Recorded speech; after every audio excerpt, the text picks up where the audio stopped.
Salam teman-teman, kembali lagi kita di channel KBPM Peniwen Channel.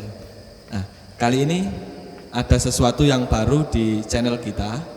Kita mempunyai program baru yaitu ngobrol-ngobrol santai atau ngos-ngosan. Nah, kali ini saya ditemanin sama Mas Kagu dan juga Mas Yoga. Nah, Mas Yoga ini adalah vikaris di GKJW Jemaat Peniwen. Nah, hari ini kita akan membahas yang sudah sangat familiar sekali, yaitu terkait perjamuan kudus. Nah, supaya lebih jelasnya, kita dengarkan penjelasan dari Mas Fikar. Monggo, Mas Fikar. Langsung Ki. Nggih, langsung mawon. Tadi ngene, ngomong-ngomong tentang perjamuan kudus. Yang pertama, perjamuan kudus kuwi nang GKJW penting. Nggih. Gitu. Perjamuan kudus menurut tata pranata GKJW iku mlebu nang sejenenge sakramen. Sakramen itu adalah suatu prosesi upacara yang sangat khusus dan sakral begitu. Ya, benar. Dan tentunya perjamuan kudus ini menjadi momen bagi kita semua untuk mengingat dan juga memaknai kematian serta kelahiran Tuhan Yesus Kristus. Garis besarnya itu sih, garis besarnya itu. Dan biasanya kita kalau perjamuan itu itemnya anggur dan roti. Dan itu yang memang sudah umum lah ya gitu, itu secara garis besarnya begitu. Secara garis besar begitu. Kalau dalam 1 tahun itu perjamuan kudus ini dilakukan berapa kali, Mas? Ini pertanyaannya khusus dalam konteks GKJW atau lebih luas? Lebih luas saja, lebih luas. Kalau GKJW udah tahu ya, yang lebih luasnya lagi. Oke. Ya. Kalau di Alkitab tidak ada patokannya begitu. Ini dilakukan berapa kali, entah 10 kali begitu ya, tergantung dari masing-masing gereja, dari masing-masing bagaimana aliran gereja itu menyikapi itu. Tetapi setidaknya di dalam Alkitab ada suatu momen yang dijadikan tanda ini akan dijadikan sebagai momen perjamuan kudus, yaitu ketika masa-masa sebelum Yesus disalibkan mengadakan perjamuan malam. Ya cuma itu saja sumbernya. Jadi ya dalam Alkitab nggak ada batasannya, nggak ada aturannya harus 4 kali 1 tahun sekali begitu. Tapi kalau perjamuan malam, bukan perjamuan kudus begitu, perjamuan yang dilaksanakan Yesus dan murid-muridnya itu saat itu kan dinamai dengan perjamuan malam. Yaitu biasanya dilakukan ya kapanpun, menjamu tamu atau seminggu sekali perjamuan bersama begitu. Itu sih. Jadi kalau nggak ada batasannya gereja sekarang mau melakukan berapa kali. Oke, jadi untuk gereja-gereja sebenarnya nggak ada batasan gitu, Mas. Nggih. Ya itu tergantung kebijakan gereja dan juga aliran gerejanya masing-masing. Oke. Nah, ini ada pertanyaan lagi nih, Mas. Kan di beberapa gereja mungkin gitu, nggih. Untuk simbolisnya biasanya kan anggur sama roti ini. Nah, apabila misal kayak anggurnya kita diganti atau rotinya yang diganti, itu akan mengurangi kesakralan atau tidak sebenarnya gitu? Tergantung yang minum dan yang memakan roti. Kalau misalnya yang dipakai tetap anggur gitu ya, yang dipakai tetap anggur, terus kemudian dan roti yang dimakan, ya kalau tidak memaknai ya tetap aja tidak sakral begitu kan. Oke. Dan kalau di GKJW biasanya kita melihat itu kan ada selain anggur ada air putih. Ya, Dari sana sebenarnya kita sudah tahu bahwa pakai item lain pun juga bisa sebenarnya. Toh di dalam tata pranata GKJW juga di sana tertulis bahwa perjamuan kudus bisa menggunakan item lain lah seperti jadi tidak harus anggur begitu. Oh iya. Berarti memang tidak selalu anggur merah atau air putih ya, Pak ya? Jadi kalau kayak saya mungkin ingin rasa jeruk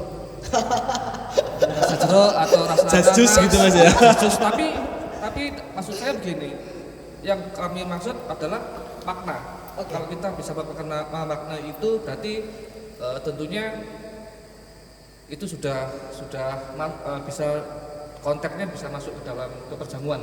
Bisa, sangat bisa karena masing-masing orang kan tentunya mempunyai, katakan seperti ini, ada yang sakit khusus begitu, tidak bisa minum anggur, dan mungkin katakanlah ada suatu penyakit yang membuat orang itu tidak bisa minum air putih begitu. Masalah pencernaan.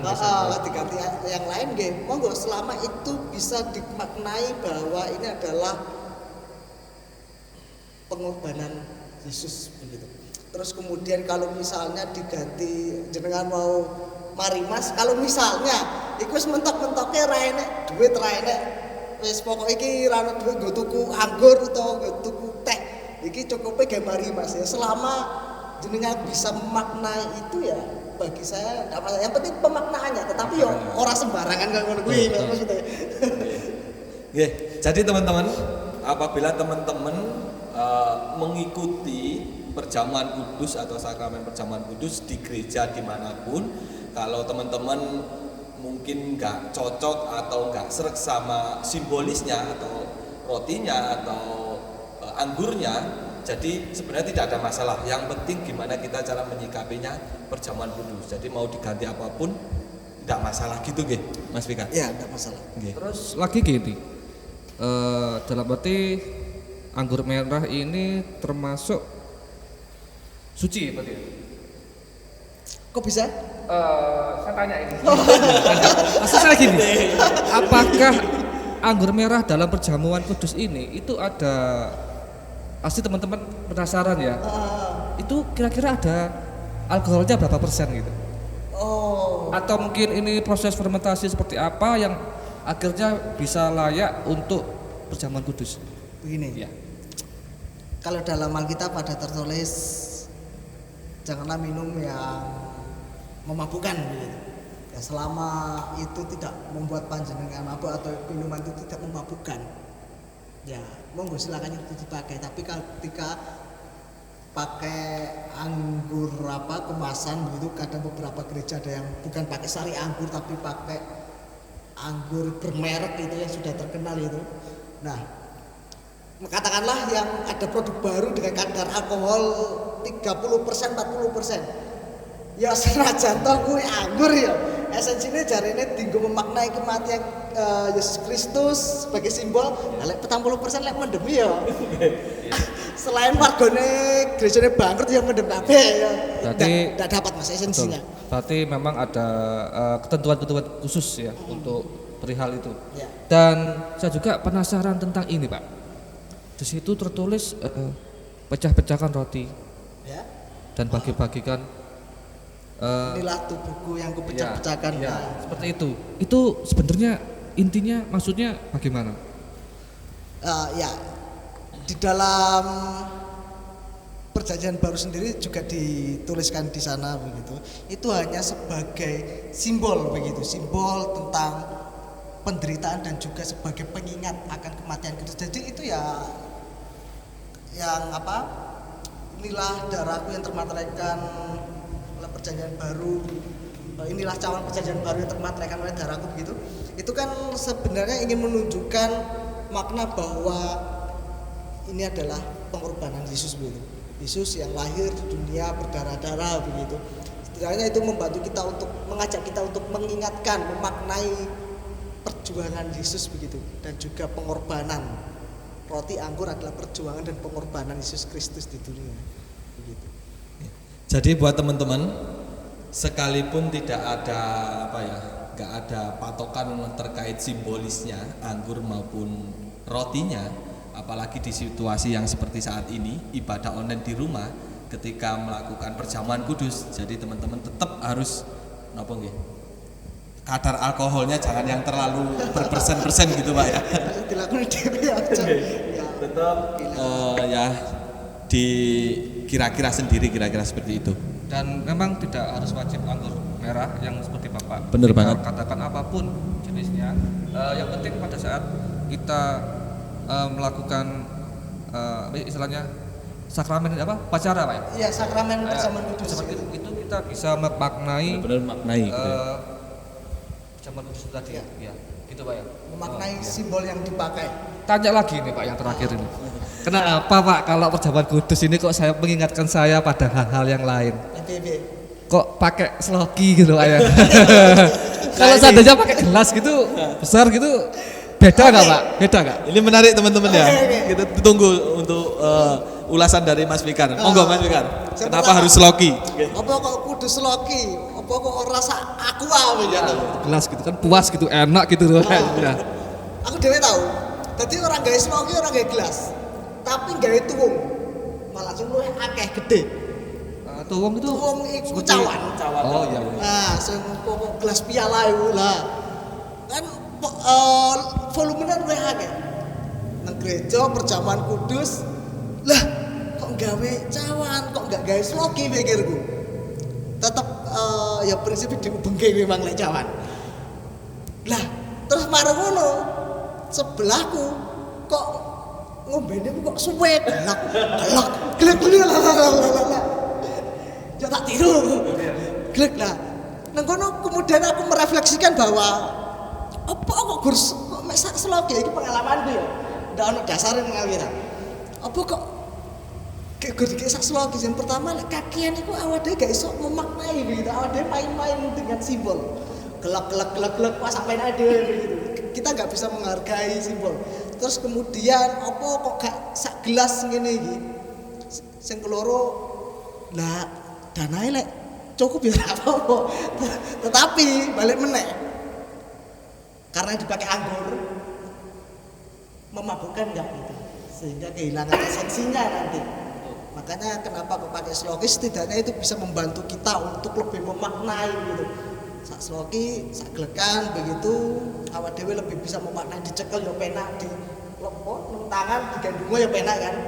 Nah, setidaknya itulah itu bisa membuat kita lebih memaknai arti dari simbol itu. Setidaknya itu. Jadi itu teman-teman, kenapa harus pakai sloki, terus kenapa harus pakai anggur atau mungkin bisa diganti atau tidak. Jadi penjelasan dari Mas Fikar atau Pak Fikar benar-benar sangat membantu kita. Jadi yang pertama mungkin kenapa harus sloki, ya kita bisa menghemat tentunya, dan juga kalau terlalu banyak juga nggak baik gitu. Ada lagi kira-kira Mas Jago? Memang yang membuat saya penasaran itu tadi karena memang masuk akal juga karena saya secara maksudnya manusia mungkin berpikirnya tentunya kalau terlalu banyak mungkin walaupun itu sejenis fermentasi mungkin kadarnya Pak ya kadarnya ya memang seperti itu, tapi kembali lagi kalau memang terlalu banyak kita tidak bisa istilahnya memaknai perjamuan kudus tersebut ya. Ibaratnya mungkin bisa dibilang main-main Pak ya. Jadi kita memang harus serius dalam perihal memaknai perjamuan kudus tersebut ya. Kalau perjamuan kudus ini kan ada 4 nih Pak ya. Ada Paskah, Okumene, kebangunan gereja, satunya yang Natal untuk Advent ya. Iya. Kenapa kok selalu sebelum Paskah kok ada seperti itu dulu? Paskah ada itu ya, terus kayak apa Advent tadi seperti itu, mau Natal kok ya seperti itu, padahal kan istilahnya itu memang di sini cuma ada 4 itu Pak ya. Oh ya, saya ingin tahu kenapa itu Pak seperti itu Pak. Ya di GKJW memang hanya melakukan 4 kali perjamuan kudus dalam 1 tahun. Dan itu mengapa kok setiap ada momen-momen besar mengadakan perjamuan kudus? Ya karena melalui perjamuan kudus itu mengingatkan kita pada penyertaan Allah. Misalnya saja kita melakukan perjamuan kudus Paskah, di mana dosa-dosa kita dengan matinya Tuhan Yesus di kayu salib, dosa kita diampuni. Itu mengingatkan kita pada kebesaran Allah, penyertaan Allah kepada kita begitu. Kemudian pada masa-masa kebangunan GKJW begitu, setidaknya itu juga mengingatkan kita bahwa Allah itu juga menyertai GKJW sampai berkembang dalam banyak hal begitu. Lalu Advent juga mengingatkan kita akan kebesaran Allah. Ia mewujud dalam diri Yesus Kristus begitu sebagai manusia ya, dan banyak hal begitu. Jadi intinya adalah mengapa kok diadakan perjamuan kudus sebelum melaksanakan ada hari-hari besar, karena memang perjamuan kudus menjadi sarana bagi kita untuk mengingat kebesaran Allah, kasih Allah kepada kita, begitu sih. Jadi seperti itu teman-teman. Sekalipun nggak ada batasan terkait perjamuan kudus berapa kali dalam setahun, setidaknya GKJW nggih Pak. GKJW melaksanakan perjamuan kudus 4 kali dalam setahun. Nah, terkait kenapa harus sebelum Natal atau sebelum Paskah tadi sudah diterangkan sama Mas Yoga seperti itu. Nah, ini ada lagi yang menarik Pak. Nah, mungkin usia berapa atau jemaat seperti apa saja yang diperbolehkan mengikuti perjamuan kudus, misal atau mungkin jemaat yang sakit atau yang apa yang harus napa nggih mengikuti atau tidak mengikuti seperti itu Pak. Yang pertama adalah ini ngomong ke kriteria berarti ya. Ya, kriteria nih apa sing oleh berarti lek nang GKJW kuwi tentunya kanca-kanca sing wis sidi iku oleh melu perjamuan kudus. Sing wis sidi ya paling ndak untuk 17 tahun. 17 tahun. 17 tahun yang perempuan 16 tahun begitu. Setidaknya itu mereka sudah disidi. Masih umur 18, umur 21, umur 20 lek dorong disidi. Terus sidi jane sangat tidak disarankan begitu. Lalu kemudian yang kedua adalah orang-orang yang boleh ikut perjamuan kudus itu ya orang-orang yang tidak dalam masa-masa pertobatan. Maksudnya ya orang itu tidak dalam masa penggembalaan karena telah berbuat dosa yang besar, katakanlah seperti berzina, kemudian pembunuhan dan banyak hal. Pokok seseorang itu tidak dalam masa-masa penggembalaan begitu atau pertobatan. Itu yang boleh gitu. Berarti istilahnya kalau di bawah itu maksud saya di bawah umur 17 gitu Pak ya. Itu kenapa kok tidak boleh ikut perjamuan kudus atau mungkin konteksnya beda atau memang belum boleh yang di bawah 17 tahun. Ini ada banyak sekali perspektif sudut pandang begitu. Masing-masing gereja tentunya menyikapi hal itu berbeda-beda. Dan yang saya tahu, setahu saya, ini tidak menyangkut tentang gereja mana dan menyangkut tentang GKJW tidak, tetapi ini dari pengalaman saya. Yang pertama dari sumber pertama, kenapa kok tidak disarankan yang 17 ikut perjamuan kudus? Ini masalah bagaimana seseorang itu sudah mengaku dewasa gitu. Sidi kan berarti sudah mengaku dewasa, mengakui imannya dan diteguhkan dalam suatu sakramen yang dalam ibadah yang khusus, peribadahan yang khusus begitu kan. Sehingga di sana ketika seseorang disidi, ia sudah dikatakanlah disahkan, oh kamu sudah bertanggung jawab atas imanmu. Oleh sebab itu kamu oleh melok perjamuan kudus. Dan yang kedua alasan lain mungkin karena iki arek sing di bawah umur iku gorong iso memaknai janjane anggur iki apa to. Lek awak dhewe sik pas cilik dhisik kan sering jupuki apa ya, jupuki roti, lek pas dibagine roti kan adek kepengin njupuk to.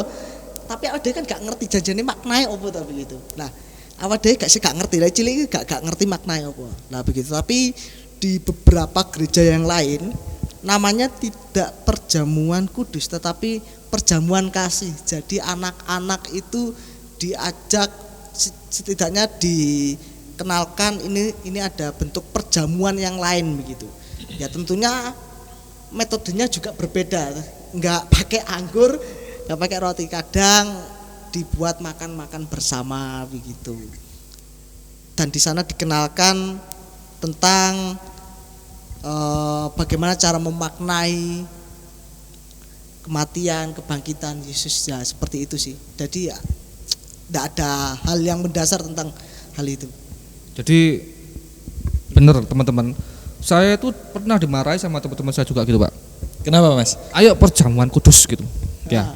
Terus Mas? Ya kumpul-kumpul tapi di rumah gitu ya. Bak botol. Saya bilang ini perjamuan kudus seperti apa? Ya perjamuan kudus. Tapi kok terus Pak gitu loh. Terus aja. Nah, ini kan yang dimaksud di awal tadi itu kan memang ya inilah yang main-main Pak ya. Ya, ini main-main. Ya, yang maksud yang tidak boleh kan seperti ini. Gitu ya Pak ya. Dalam arti memang ada makna khusus untuk perjamuan kudus itu. Saya bilang ke teman-teman saya juga gitu. Ngeyel tapi ya tetap nggak boleh. Oke, Gitu. berarti yang seperti itu kurang memaknai, Mas. Betul, Ya, ya. gitu, kurang. Betul Pak ya, betul ya. Yang terlalu banyak gitu ya. Iya, iya. Mungkin yang lain Pak, mungkin Mas Begi. Oke. Jadi seperti itu teman-teman, ngobrol-ngobrol santai kita terkait perjamuan kudus. Apabila teman-teman ada saran atau kritikan atau masukan terkait pembahasan di ngos-ngosan berikutnya, teman-teman bisa komentar atau DM di IG KPPM Peniwen Channel. Jadi sampai di sini, Shalom.